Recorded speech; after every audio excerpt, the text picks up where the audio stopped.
Fyodor, you scamp, you've done it again! Oh, hello. I didn't see you there. I was just catching up on a bit of light reading. My name's Nathaniel Hubbard. Some of you may know me as Hub, a character I play on a podcast called Tighten Up the Defense. Hub's a little unrefined, can be a bit vulgar at times, but over the years I've grown quite fond of the little rascal.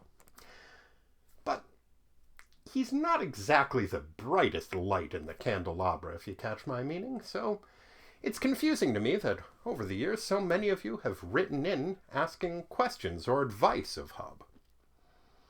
But the more I thought about it, the more I realized this Hub character I portray actually does have a certain coarse, unrefined folk wisdom that might be of use to some of you. So I thought I would take this opportunity on this fine winter evening to answer some of your questions as Hub. Let's call it Hub's Winter Wisdom. Let's take a look at what some of your queries are.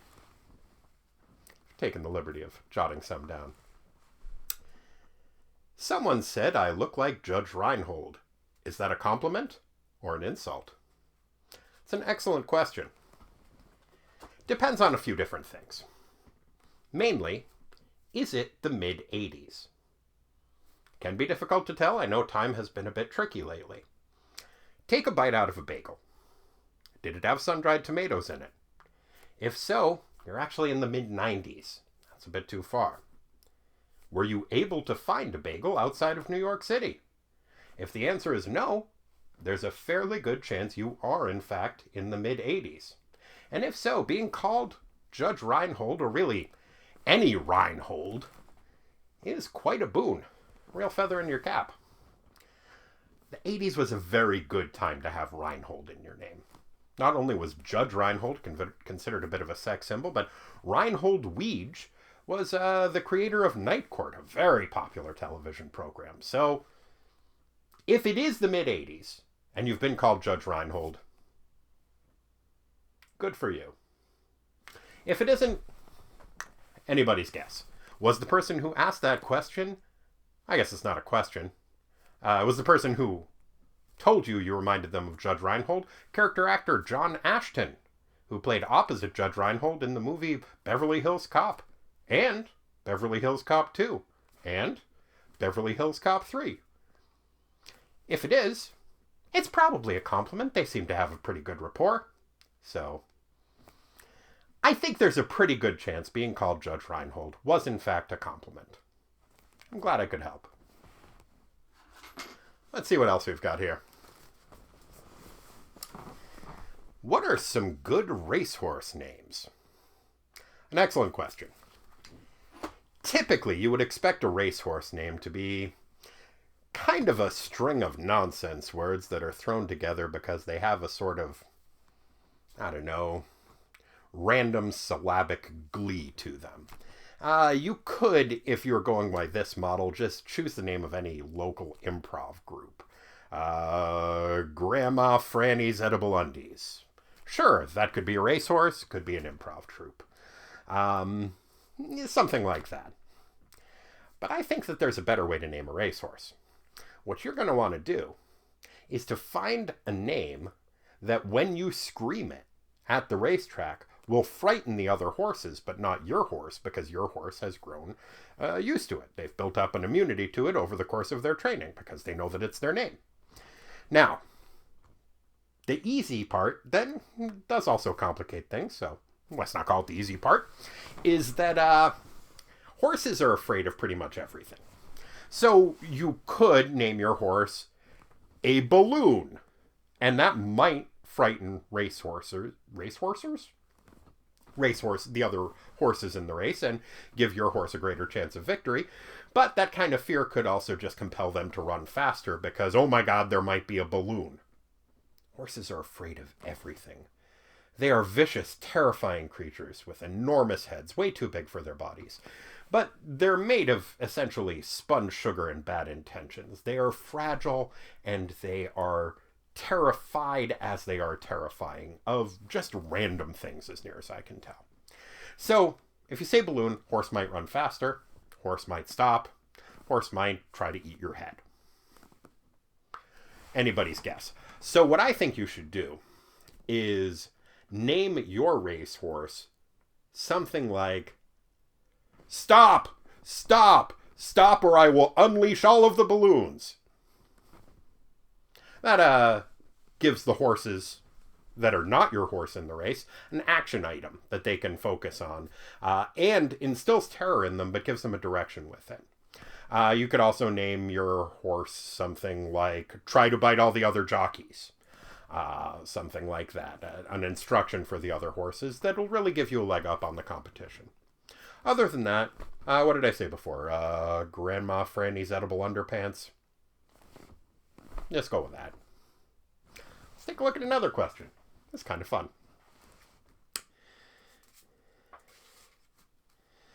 I've been thinking of becoming someone who puts up ironic flyers around town.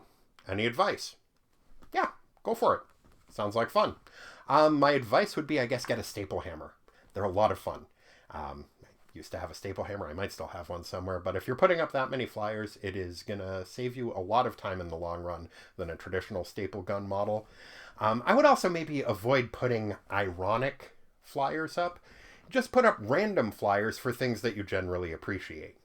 And by generally, I mean genuinely. I just misspoke there. So instead of, because it's tough to pick up on context from a flyer, or really from any print media that is taken out of context and is just a brief entry.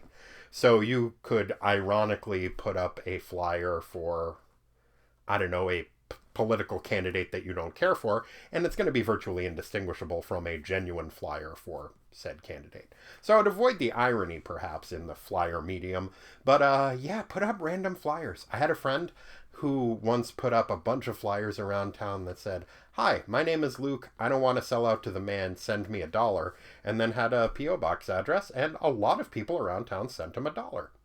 Was it irony? It might have been a little bit ironic, but he genuinely wanted the $1. So, yeah, just do that. Or you could just put up flyers around town for Tighten Up the Defense, a certain program that I'm passingly familiar with.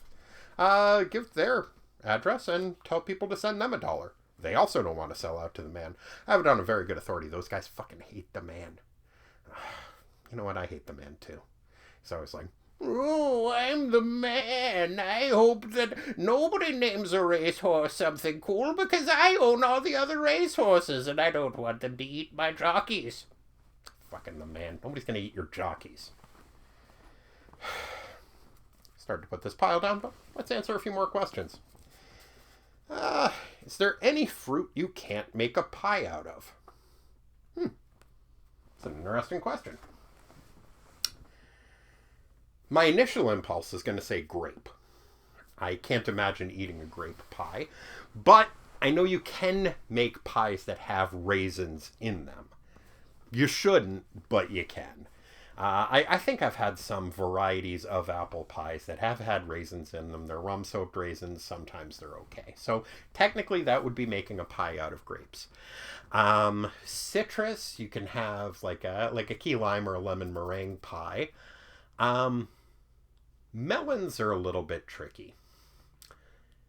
I have difficulty imagining a melon pie. I suppose there is some kind of a cream pie you could probably do that would have like a melon base topped with a meringue, but it doesn't sound great to me, frankly. So melons are cautionary, but I think you probably could do something that incorporates melon into a pie. Should you? No, but you can. So I think the thing that it comes down to is, if we're going to choose a fruit that you can't make a pie out of, there are poisonous fruits out there, I would imagine. You probably shouldn't make pies out of those. Again, like, can you? Yes, but would it be a pie that ought to be eaten, which is how I'm going to choose to interpret this? No. So melons are in a maybe category, but I think what it really is going to come down to is fruits that you cannot make pies out of are going to be like the fruits that are skating by on a technicality. Like when somebody's like, "Oh, do you know technically this is a fruit?" Now, tomato gets off there because, pizza pie. That's a tomato pie in many ways. But I don't know, fucking cucumber. Can you make a cucumber pie? Look, I'm not the boss of you. But if I was, and you tried to make me a cucumber pie, you'd be fucking fired. So, fruit you can't make a pie out of, not if I'm your boss, is cucumbers. Let's see what else you guys have for me. Let's see. I'm looking to have a weekend of just watching musicals. What musicals do I definitely need to include so I make sure I get a balanced diet?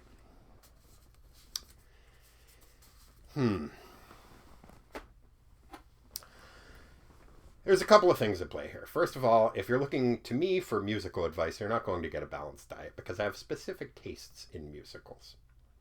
That sounded way more sinister than I intended it to. But here's what I mean.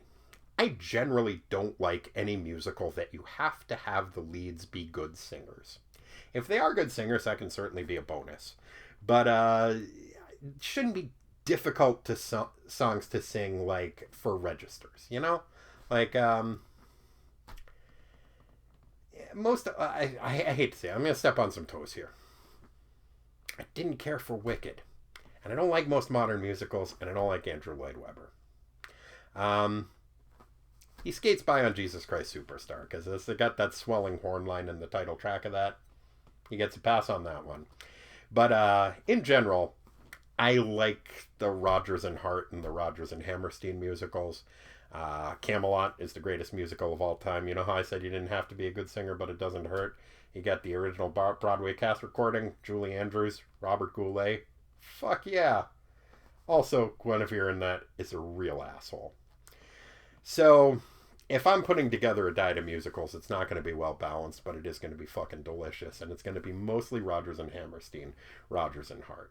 I know Stephen Sondheim passed recently. My favorite of his, though, is kind of one of his more basic ones. He did the lyrics for West Side Story and Officer Krupke. Delicious. Love me some Officer Krupke. I like wordplay musicals. Ones that Rex Harrison could sing his way through. Or like in Robin and the Seven Hoods. My favorite song in that movie that stars Frank Sinatra, Sammy Davis Jr., Dean Martin, Bing Crosby. My favorite song in that is the Peter Falk song. He plays Guy Gisborne and he sings his way through it. So that's what I'm looking for in a musical. That or, you know what balances it a little bit? Hair. There's some musically intriguing stuff in there, but Treat Williams. Well-named man. That guy's a real fucking treat. Alright, let's see what else we got here.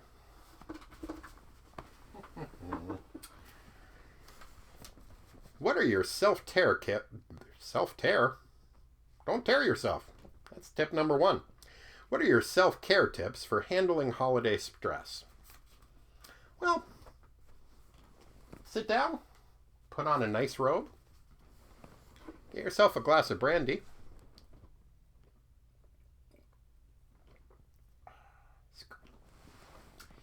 and pretend to smoke a pipe. Very relaxing. Very. Let's see. You know, it's Columbo-related question. There's just too much to get into. What spices can I add to my hot toddy so that I feel fancy? I like to go pretty basic here. I don't know how fancy it's going to make you feel. It doesn't count as a spice, but I would go with a twist of orange in there. Adds a lot of really nice flavor to it. And a squeeze of fresh orange juice if you have access to it. For spices, like I said, go pretty basic generally. I do a little cinnamon, a little nutmeg. And if I'm feeling a little under the weather, dash of cayenne pepper, just a tiny, tiny bit. But mixes with the lemon and honey really well. Makes for a tasty drink. Let's see, stapler theft. We'll come back to that perhaps another time. You know how recipes sometimes call for a bay leaf? Do I actually need to put one in? Does it actually do anything? Tough to tell. It's not worth risking it to leave it out. I don't think a bay leaf probably does anything, but there's a chance that it is a load-bearing piece of nonsense material that's in there. I mean, I know you have to pick it out and you can't eat it. I think it might infuse some flavor. They never smell like they got a ton of flavor in them. But, why risk it? They're cheap. It's like with the Candyman thing. Like, I'm never gonna say Candyman 5 times in front of my mirror. Hell, I'm not even gonna say it once. Do I believe that a madman is gonna show up behind me and murder me if I say that? No. But I have literally nothing to gain from doing so, and on the off chance that that urban legend is based on anything at all, I'm not going to take that 0.001% chance, because I don't want to get murdered. So bay leaves are like that. Do I think leaving it out is going to affect your spaghetti sauce in any way? Probably not. But I don't know for sure, and I'm not willing to risk it, because I like spaghetti, and I don't want to get murdered. Alright, we'll do one more. What are my hat options if I want to look rakish yet still fashionable?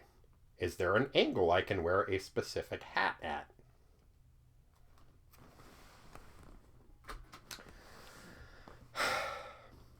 So here's the good news. Now, let's start with the bad news. So, here's the bad news.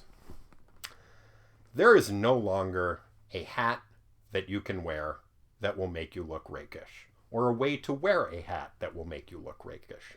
It's just not an option anymore. The roles of hats and rakes in society have just changed too much. But here's the good news. You probably don't actually want to look like a rake anyway.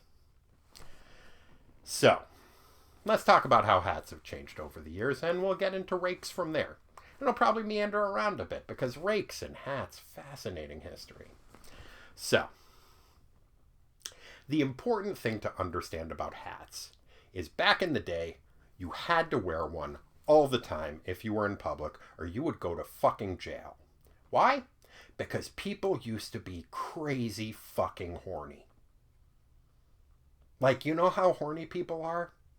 They used to be like 1 billion times hornier. I know, it doesn't even seem possible. But, like, the reason we have tablecloths is because back in the day times, if people saw something that looked like a leg, like a table leg, they would just make the connection, leg, table leg, people have legs, and they would just start fucking the shit out of your furniture. How does that relate to hats? Well, top of the head, it's vaguely round shaped, and people used to have no understanding of what anatomy was. Partly because you had to, like, cover everything up lest people just start fucking your furniture. So, you had to wear a hat at all time because people thought there might be a boob under there. And they would just start going at the top of your dome, and it could cause a lot of energy. It could cause a lot of injuries. And at best case scenario, it's just going to be a very awkward social situation that you find yourself in right there. So people had to wear hats all the time. And they made a number of different elaborate kind of hats. So that's one thing that's going on in society. The other thing is, the rules of courtesy were fucking out of hand. There's so many goddamn rules. You got your, this Louis, probably the early teens. One of the Louis, maybe mid-teens of France.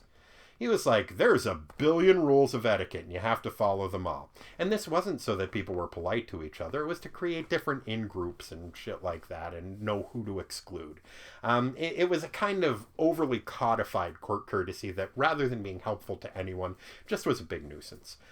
It's kind of like the driving in Portland, Oregon. I once spent a very unpleasant afternoon at a 4-way intersection. There's just... It was out of control. So the rakes were people who knew all of these rules, including the ones that you had to wear a hat all the time.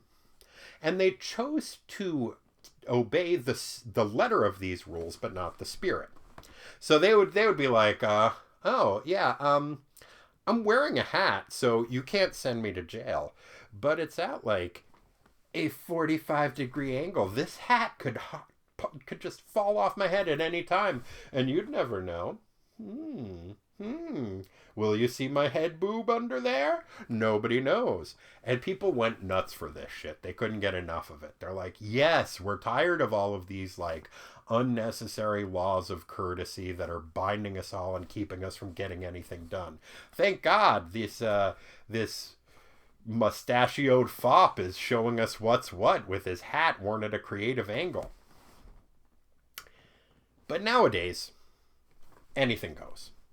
So if you're wearing a hat, it's not because you don't want to go to jail, probably. Most people aren't going to go to jail for not wearing hats these days. But if you're not wearing a hat, if you're wearing a hat, it's because you want to wear a hat. So it doesn't do anything to say like, oh, but maybe I'm barely wearing a hat, but you can't get me in trouble for wearing this hat for not wearing a hat. Like, who cares if your hat falls off? You decided to put on the hat. Society didn't make you put on the hat. So it doesn't have the same effect. But here's why you don't want to be a rake anyway. We got a different name for rakes these days. People who are like, oh, technically I'm not doing anything wrong. Ha ha, I can't get in trouble. Those people are called trolls, and you don't want to be one. So here's what I suggest. Find a hat that's comfortable. Wear it when you don't feel like taking a shower. And that's a law that you can flout. You can wear a hat in a way that suggests, yeah, I probably didn't take a shower, but you can't prove anything. I have plausible deniability because of this hat. And fuck you for asking, I'm not taking it off.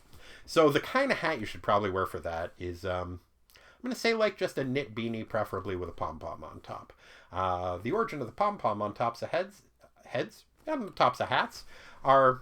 Hey, it does make it look a little bit more boob-like, which is fun. But it was what sailors used to wear, because it would let them know if they were about to hit their head. The little pom-pom would hit the mast or something, maybe. Probably an apocryphal story, but who can say? So yeah, if you wear like a nice knit hat, Mike Nesmith style with a pom-pom on top, if you wear that with a suit or with like a fancy power skirt, I think that's a really solid look, and it does flout societal conventions in a fun way and subverts them a little bit, but without you being a troll.